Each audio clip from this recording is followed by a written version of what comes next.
Greetings to everyone from Chile.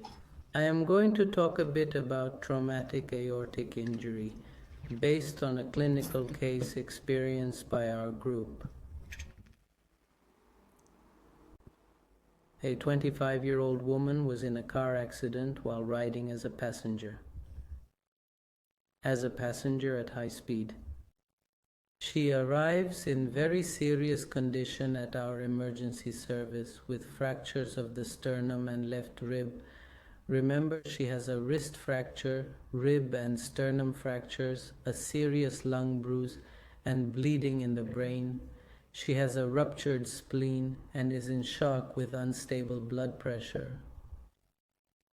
She doesn't make it to the CT scan. Dr. Rodrigo Hernández, my colleague, is there, performs an echocardiogram in the emergency department. And there is the diagnostic key. Look at that transesophageal echocardiogram image. That flap confirmed the diagnosis. If you look at the upper right, you will notice that the same image is also seen in the angiotac later. What is wrong with this patient?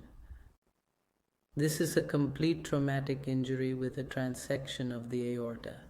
Here are the intraoperative images.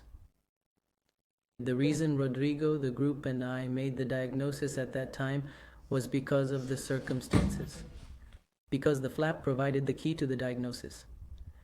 This table is in the book by Dr. Pinheiro, president of the World Heart Federation, and Dr. Daruque, who is a member of CISIAC, who authors the section on aortic trauma. Notice that the typical flap seen in transection is thick, horizontal, and not very mobile. On the right, you have the variations and differences when compared to classic dissection. Only with the flap diagnosis can one find orientation. So let's move on. The traumatic injury of the aorta is one of the most severe emergencies that require swift action, with greater assertiveness in medicine. Among those affected, 80% of patients with severe aortic trauma die right there, and only 20% reach the emergency room, where hopefully they can be diagnosed and treated urgently. Severe penetrating injuries that transect the aorta typically cause immediate death from hemorrhage.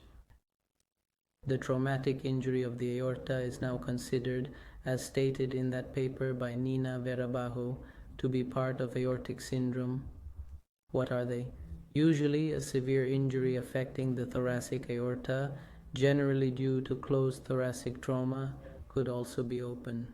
Alternatively, it can occur less often due to an iatrogenic injury caused by a medical act impacting the thoracic aorta. Notice that it represents 13% of all fatalities in traffic accidents, totaling 7,500 cases annually in the US. What occurs? The aorta is located in the thoracic cavity, anchored at specific points, and while in the vehicle, particularly if the patient or affected individual is without a seat belt, or even with one, a sudden deceleration happens, high speed over 50 kilometers per hour, right? After the frontal impact, the patient experiences sudden acceleration and deceleration, which impacts the aorta. If the patient is ejected, like if they weren't wearing a seatbelt, it's worse.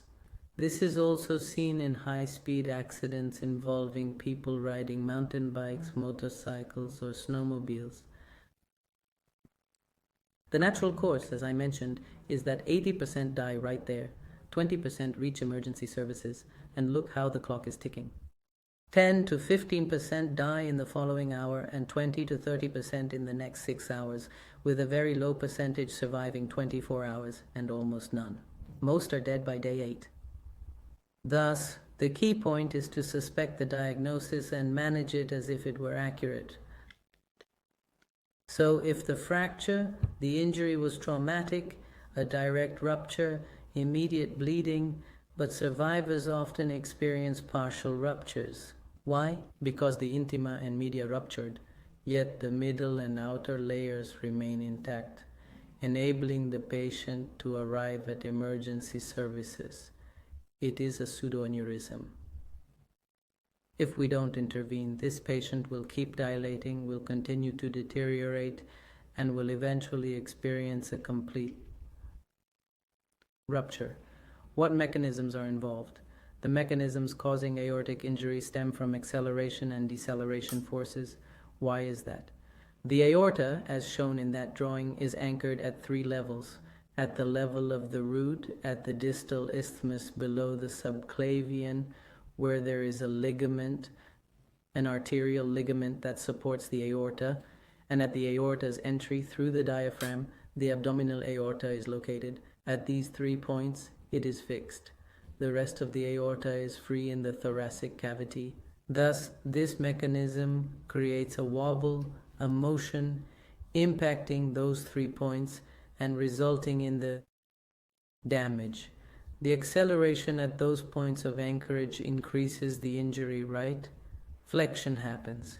Does it weigh more than 2 kilos? Can you imagine the kinetic energy at 50 or 100 kilometers per hour? What does that mean for those 2 kilos? So, the aorta experiences bending, tilting, and twisting at the 3 previously mentioned points.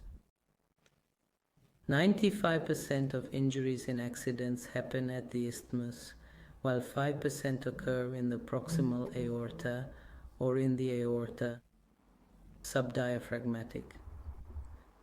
The typical lesion is highly localized.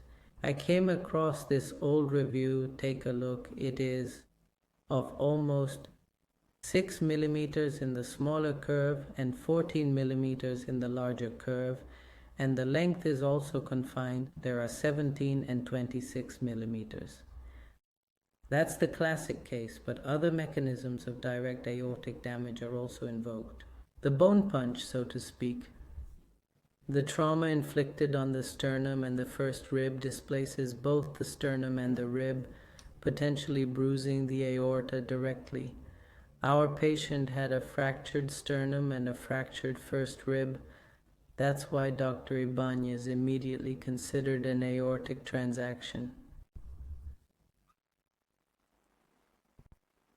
Another mechanism that is also cited here as a cause is the water hammer effect, which essentially involves the occlusion of the aorta due to intra-abdominal bruising and the upward movement of the diaphragm that injures the aorta directly from hyperpressure, and that even, as seen in the drawing there, produces a shearing mechanism. Another mechanism indeed is the posterior impact that shifts the vertebrae, affecting the aorta. Finally, the key message of my presentation. There is a clinical suspicion in patients involved in car accidents who presents with rib fractures in the thorax, along with the sternum and everything else I've mentioned. Always think about this despite other notable issues. Secondly, apply the time algorithm. Remember 1% mortality per hour and follow the guide. This is the translation of the European guidelines that have just been released. You see where the echo fits, where the TAC is used, where the TIVAR is applied, and where surgery comes in. In conclusion, I want to thank Dr. Evangelista for all he has taught me throughout the years. I went to his course for the first time in 1996 at Valdebron. He has been to Chile many times. He is an honorary member of the Chilean Cardiology Society and our Social Society. Thank you.